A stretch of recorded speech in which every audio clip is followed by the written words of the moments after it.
యథార్థంగా నిజాన్ని పలికిన వ్యక్తుల్లో మన దావీదు గారిని చూస్తే తన జీవితంలో చేయకూడని ఒక దుష్కారమైన పని చేసి తన స్థితిని తాను తెలుసుకొని తన హృదయాన్ని దేవుడి దగ్గరికి వచ్చి ఒప్పుకుంటూ ఉన్నాడు దావీదు గారు.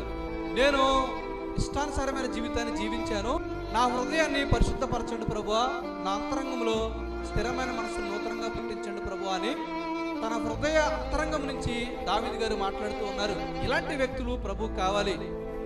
అందుకనే హృదయము అన్నిటికంటే మోసకరమైనది, అది ఘోరమైన వ్యాధి కలది, దానిని గ్రహింపగలవాడెవడు అని ఒక ప్రశ్న ఇర్మీయా గ్రంథంలో మనం చూస్తాం.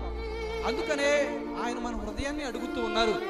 ఇలాంటి ఆలోచన కలిగి దావీదు గారు చెప్తూ ఉన్న మాట ఏమిటంటే, అయ్యా నా అతిక్రమంలో నీ దగ్గర ఒప్పుకుంటూ ఉన్నాను, నా హృదయాన్ని ఒకసారి జ్ఞాపకం చేసుకోండి ప్రభువా, నా అంతరంగంలో స్థిరమైన మనసు నూతనంగా పుట్టించండి ప్రభువా అని హృదయపూర్వకంగా నిజాన్ని పలకడానికి ఇష్టపడ్డారు దావీదు గారు. ఇది చాలా గొప్ప విషయం.